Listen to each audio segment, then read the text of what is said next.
Welcome to Anews. I'm Omar Taslim, and you're watching Turkey's Diplomacy.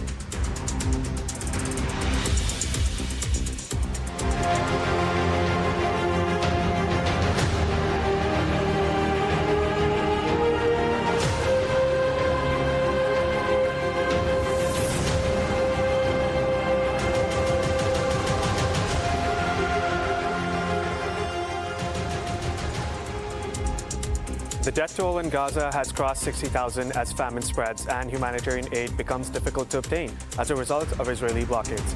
France has become the first G7 nation to recognize Palestine, a move backed by Turkey and rejected by Israel. Ceasefire efforts have collapsed and ships are being intercepted at sea, and Netanyahu is under intense scrutiny. Joining me on today's episode to discuss the latest developments are Daily Sabah's editorial coordinator, Dr. Mehmet Çelik, and strategic affairs expert, Dr. Hamid Khan.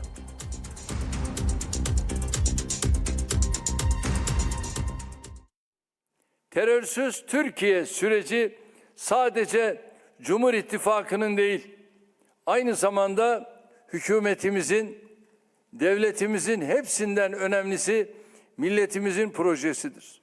Turkey's presidential cabinet convened under the chairmanship of President Recep Tayyip Erdogan in Ankara on Monday. Bu hayalin adım adım gerçeğe dönüşmekte olduğunu görüyoruz. Şunu bir kere daha önemli ifade ediyorum. Kimsenin endişesi olmasın. Evelallah girdiğimiz bu yol bizi demokrasiyle de ekonomisiyle de güçlü bir Türkiye'ye ulaştıracaktır. Addressing Turkey's expanding defense capabilities, the Turkish leader drew attention to the recent defense agreements with Indonesia and European partners. 48 adet Kaan uçağının Endonezya'ya tedarikini öngören sözleşme ile Eurofighter alım mutabakatı ülkemiz açısından fevkalade önemlidir. Böylece bir taraftan ihtiyaçlarımız kapsamında caydırıcılığımızı artırma, diğer taraftan kendi projelerimizi hayata geçirme irademizi teyit ettik. Turning to international diplomacy, the Turkish president reiterated Turkey's balanced and peaceful stance in the Russia-Ukraine conflict. Rusya-Ukrayna savaşında ilk günden beri dengeli, hakkaniyetli ve barışı savunan bir politika benimsedik. His remarks reflect Ankara's dual focus on internal stability and regional leadership, as Turkey seeks to assert itself as both a security guarantor at home and a peace broker abroad. Türkiye'nin samimi temennisi şudur değerli arkadaşlar. Nasıl müzakere masası İstanbul'da kurulduysa, uzak olmayan bir tarihte barış masası da yine Türkiye'de kurulacak, bu kanlı savaş noktalanacaktır.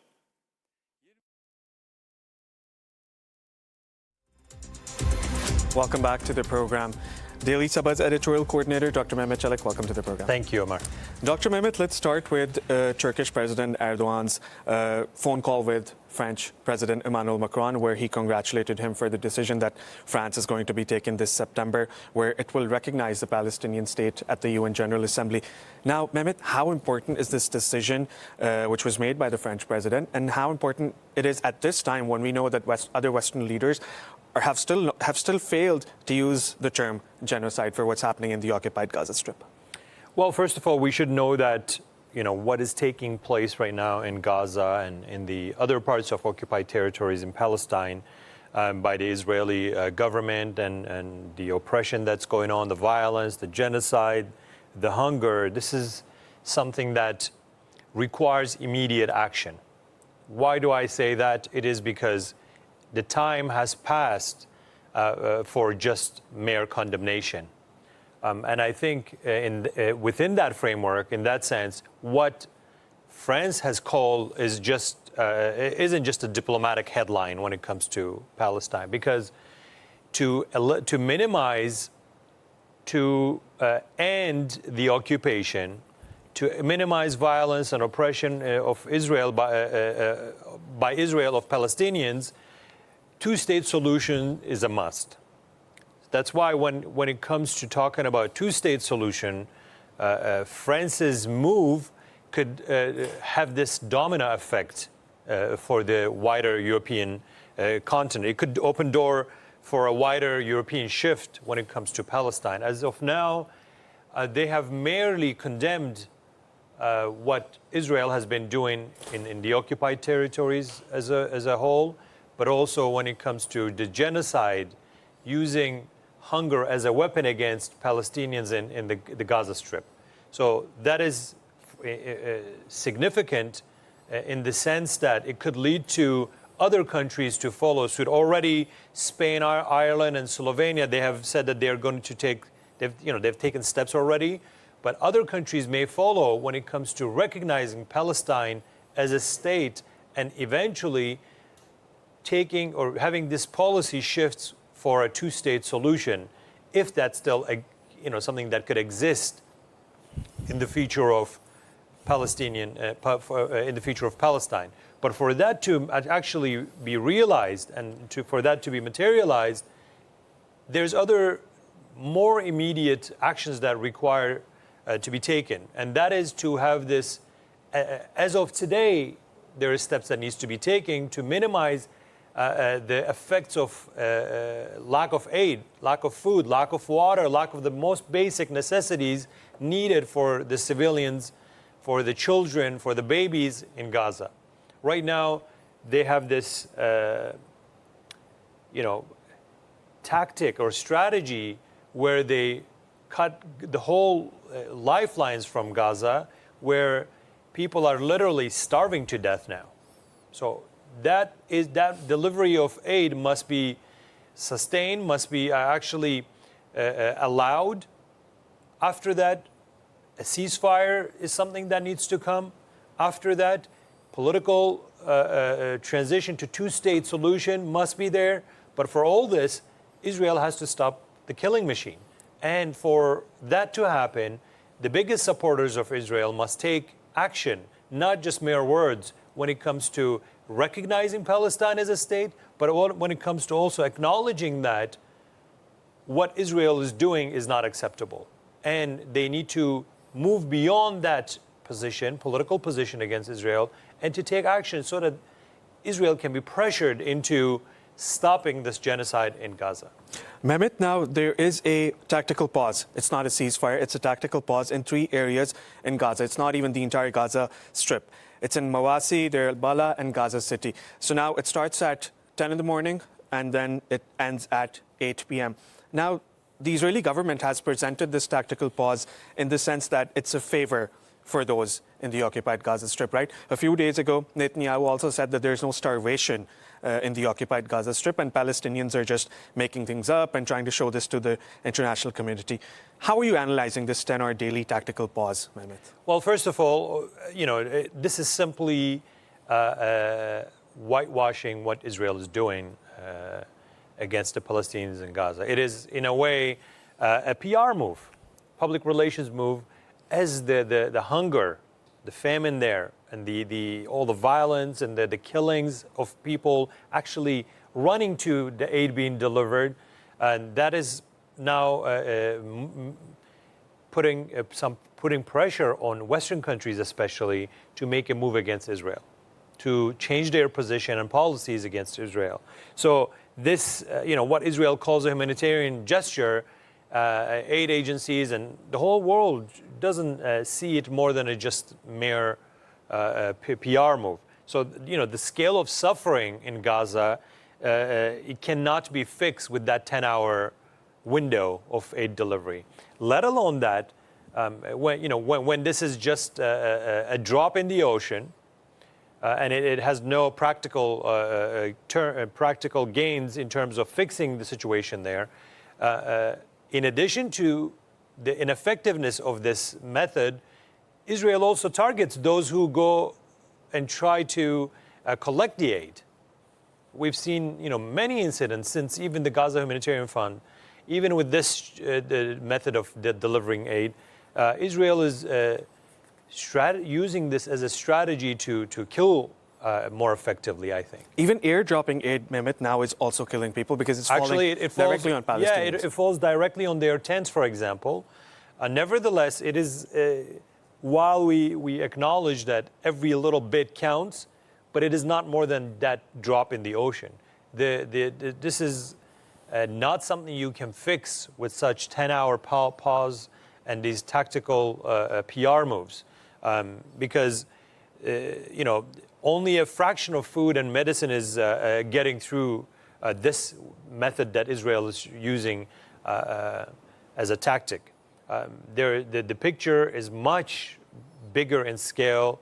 The situation is much deeper in terms of the needs of the civilians, the medical needs, the food needs, water, sanitation. At many different levels, the most basic human needs are not being met.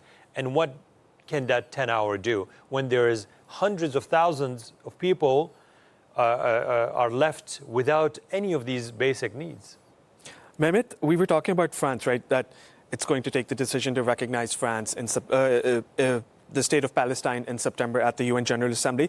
Now, over 220 British MPs have urged Keir Starmer to recognize the state of Palestine as well. Can we consider these moves symbolic? Because obviously they might have an impact in the long term, but do you think this is going to have any impact in the short term? Well, I mean, any sort of public opinion can put, if it is well organized, it can put pressure on the governments. So in that sense, the civil society, the public opinion, the MPs, the opposition figures, when they put pressure at the local level on their governments, it can lead to policy changes regarding many different issues. But when it comes to Palestine, when it comes to actually Israel, not Palestine, when it comes to Israel, many Western states, they have a very constant, not a one that can change position and policy regarding Israel, regarding the state of Israel, and regarding the ignoring what Israel is doing, basically, not what Israel is not doing, but regarding what Israel is doing, regarding the killing, the genocide, using hunger as a weapon. They just basically turn a blind eye. Even if there is that condemnation, it doesn't go beyond some rhetorical words and some statements. It doesn't turn into policy change. But the reality is that with this tactical pause, or with the aid being delivered through certain methods or certain funds, or some countries putting pressure, it doesn't solve the actual need for a sustained ceasefire. And the mass delivery of aid is what's needed. The Rafah opening must be open so that all the aid trucks move in, so that the medical supplies can go in. I mean, Israel even blocks medical supplies from entering into Gaza Strip, let alone actual food. We see the big bags of flour being dropped or being delivered, and people, thousands of people attack these trucks, and on the way, they get targeted by the Israeli military. Mehmet, I was looking at a statement by the Israeli Foreign Ministry on X. It stated that the UN must not make any excuses now and deliver aid to those who need it. So now they're using such terminology. They're blaming the United Nations for not doing its work, and they're saying it should not make any more excuses. If there is a ceasefire, if Israel can guarantee that they will not attack those who deliver aid, if Israel guarantees that they will open corridors for delivery of aid, I think the whole international community will pour aid to help Palestinians in Gaza. Israel is just using these as an excuse, and nobody buys them anymore. If Israel allows the delivery of aid, if Israel opens corridors, opens gateways for the aid to be delivered, the whole international community will be rushing to deliver aid. But Israel does not do that right now. Israel systemically stops any sort of aid being delivered. Right now, Egypt, Jordan, and the UAE are delivering aid through some drops and other methods. But this is not enough right now. That narrow gap that they leave for the delivery of aid is not going to help the bigger picture to be fighting for this aid to be effectively fighting the famine It is not just, meeting daily needs. There's a famine. Famine is something, it's a different phenomena. When people are actually dying from hunger, the situation is much worse than just simple humanitarian aid. There's a bigger crisis there. And Israel is using this as a weapon against Palestinians so that they can leave their homeland, so that they can be more displaced more effectively, so that they can stop living basically, so that they're eliminated as an end goal. So when this is the case, I mean, what Israel says against the UN, everybody knows that it's contradictory to what Israel is doing against Palestinians. Mehmet, I was going to talk about aid. You were also talking about how aid needs to be dispatched to the occupied Gaza Strip. 21 activists were on board the Handala aid ship, which was bound for Gazans in the occupied Gaza Strip. It was not even in Israeli territorial waters, it was in international waters, and it was intercepted by the Israeli forces. Again, it doesn't matter where you're trying to deliver the aid from, whether it's land, sea, or air. Israel is going to detain you. Well, before Hanzala, Madlin was also intervened in the international waters. So this is against international maritime laws, international human rights law, Israel is violating every single law, order, and moral entities so that it reaches its end goal, whatever that may be, based on some theological interpretation that they have as part of their Zionist ideology. So when that is the case, Madlin or Hanzala or the next, prior to that, there's other flotillas that were stopped. Now, they intercepted it 40 to 100 kilometers from Gaza, outside of territorial waters of Israel. So this is not something that is lawful. But that being stopped, I think it also, of course, these are very symbolic moves by activists, right? To break the siege, to deliver aid, but to raise more awareness in the international public opinion so that they can put pressure on the governments that can make a move against Israel, to raise awareness about what Israel is doing against the Palestinians. So I think that, it highlights this international discomfort when it comes to Israeli military's actions, not only against Palestinians, but against anybody that is standing for the Palestinian cause. And they can go beyond their territory to do that. And this is why I think it's important,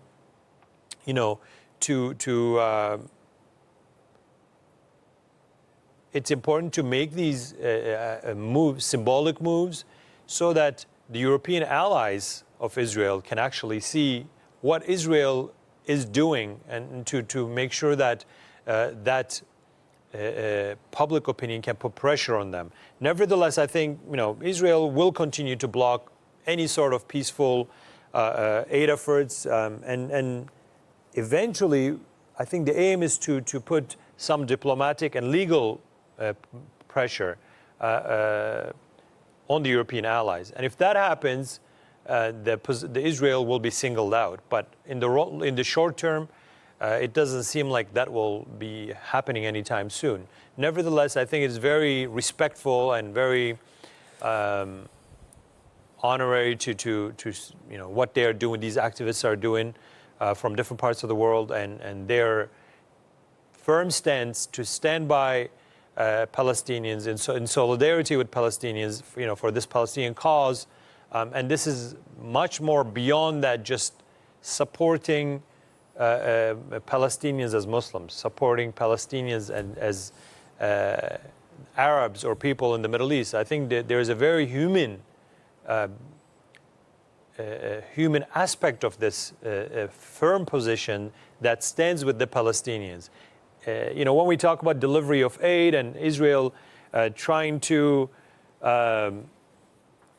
stop the humanitarian aid, or actually have this tactical pause, even that is not humane. So there's nothing humane about what Israel is doing against the Palestinians. Even the delivery of aid, humanitarian aid, is not humane, is not done in a very humane method. So to stand by the Palestinians against this oppression, it is the most basic requirement of being a simple human being. And for that reason, of course, although it is very symbolic, I think it's very respectful. And these efforts, are much more beyond that symbolic effect of delivering some boxes of aid. Mehmet, we must still remember that there are still hostages in the occupied Gaza Strip. Hamas has around 50 hostages, and half of them are believed to have been killed in Israeli attacks. Now, the Israeli Defense Minister, Israel Katz, has said gates of hell will open in Gaza if Hamas doesn't release the hostages. They've already done that. So what's next? Why are such statements even being delivered by these members? Well, Israel has a very simple end game, or very ultimate goal is to make the occupied territories a land without Palestinians. If the Palestinians choose to leave, great. If the Palestinians choose to go and other surrounding states accept them, that's great.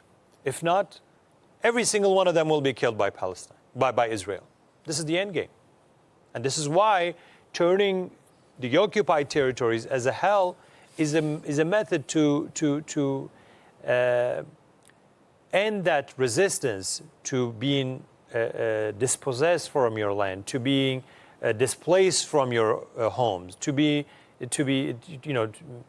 killed if you're not stopping resistance. We will kill your children, we will kill your future, we will kill all the civilians if you're not going to leave this land. Why? Based on some perverse theological interpretation of a holy text, as they claim it. But I mean, these people have been here for thousands and thousands of years. This is their home. You cannot just come and expel them and say that we are going to turn this region into something different. Mehmet, thanks for that analysis. We'll be right back with you. Thank you. U.S. President Donald Trump publicly contradicted Israeli Prime Minister Benjamin Netanyahu on Monday, stating that children in Gaza appear to be suffering from real starvation, directly challenging Netanyahu's denial of any hunger crisis in the war-torn enclave.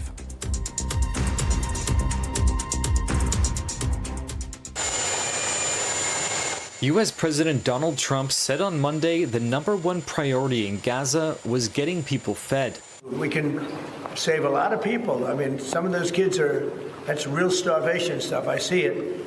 And you can't fake that. Trump, speaking alongside British Prime Minister Keir Starmer at his golf resort in Turnberry, Scotland, said the United States had provided $60 million for humanitarian aid, and other nations would have to step up.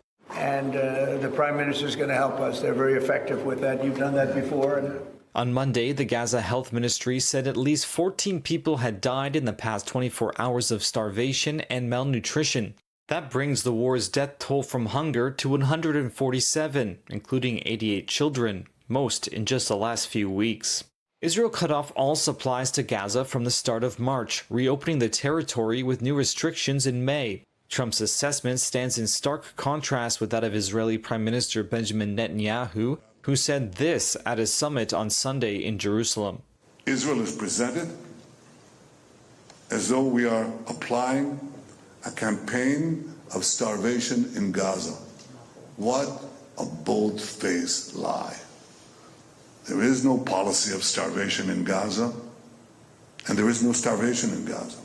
Trump was asked if he believed Netanyahu's claim that there was no starvation. I mean, based on television, I would say not particularly, because those children look very hungry. Israel's retaliatory invasion has so far killed close to 60,000 Palestinians. The onslaught reduced the enclave to rubble and displaced almost the entire population of over 2 million people. Trump criticized Hamas after Israeli negotiators last week ended a recent round of ceasefire talks aimed at an exchange of hostages for Palestinian prisoners held in Israel and an end to the fighting. Hamas is holding an estimated 20 living hostages. Hamas has become very difficult to deal with in the last couple of days because they don't want to give up these last 20 because they think as long as we have them, they have protection. Hamas has said it is willing to release hostages under a ceasefire agreement with Israel. Welcome back to the program. Now let's take a look at the front page of Daily Sabah. Mehmet, we were discussing already how countries have started accepting the state of Palestine, have started recognizing the state of Palestine. And, furthermore, if you look at the headline from Daily Sabah, now Israeli right groups are terming the atrocities as genocide, whereas Western leaders have failed to do so. Tell me more about this. So, Israeli human rights organization B'Tselem and the Physicians for Human Rights, they are actually very frequent critics of Israel's policies against Palestinians. But I think their most recent report is much more than just criticisms. They actually labeled what Israel is doing as a genocide. And if I'm going to quote, I'm just going to read a quote from their report. It says, nothing prepares you for the realization that you're part of a society committing a genocide. This is a deeply painful moment for us.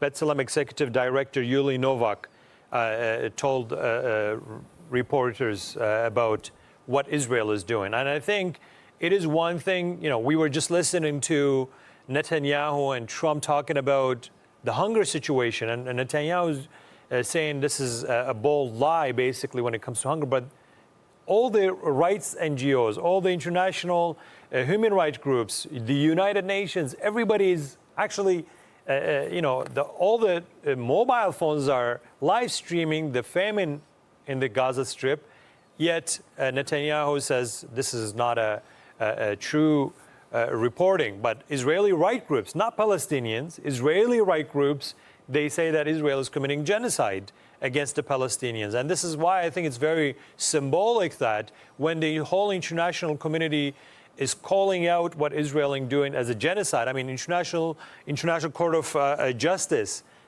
said there is plausible evidence that Israel is committing genocide in the 2024 in last year's ruling, but it is, much more. I think it has more meaning that even Israelis themselves in their reports calling what Israeli government is doing as a genocide. I think there is a symbolic meaning into this that everybody except Netanyahu and supporters of Netanyahu in Washington, they are recognizing what Israel is doing in Gaza to Palestinians is not something acceptable. It's not something that is just simple, war situation. It's much more than that. There's war crimes. There's, documents supporting that, with the evidence that this is amounting to war crimes and even beyond that, genocide. Mehmet, it's not just rights group, right? Because when we see the public opinion in Israel, that has changed as well. Some of the family members of the hostages have also said that Netanyahu is not interested in bringing the hostages back home. Now, his only objective is to destroy the occupied Gaza Strip. So what do you have to say about that? Well, Netanyahu, of course, has a lot of criticism at home due to the hostage situation, but as well as this corruption linkages with his administration, with himself. So there's a lot of corruption, as well as regarding constitutional changes. So there's a lot of opposition that is criticizing Netanyahu for what he's doing, and they describe this as a way for him to hold on to power. This is why he becomes more aggressive. This is why he doesn't stop the war. This is why he has no intention to stop the war, because they say that the moment the war stops, Netanyahu will lose power. Mehmet, thanks for that analysis. It was a pleasure listening to that and all the developments on what's going on in the occupied Gaza Strip. Thank you. Now let's take a look at this news report, and we'll be right back. Jordan had carried out 3 airdrops over the skies of Gaza, including one in cooperation with the United Arab Emirates on Sunday. It said the cargo planes had dropped 25 tons of food and supplies on several locations in Gaza. In a statement, the Jordanian army said the airdrops are part of the effort to keep providing support to the Palestinians, but added that those airdrops will not replace ground aid to the people of the Gaza Strip, as ground convoys are the primary, most effective, and most prioritized means of delivering aid there. The Israeli military on Sunday began limited pauses in fighting in 3 populated areas of Gaza for 10 hours a day, part of measures including airdrops as concerns grow over surging hunger and as Israel faces criticism over its conduct in the 21-month war. The military said the tactical pause in Gaza City, Deir al-Balah and Mawasi, all with large populations, would increase humanitarian aid entering the territory. As the military had warned, combat operations continued otherwise. Health officials in Gaza said Israeli strikes killed at least 41 Palestinians from late Saturday into Sunday, including 26 seeking aid.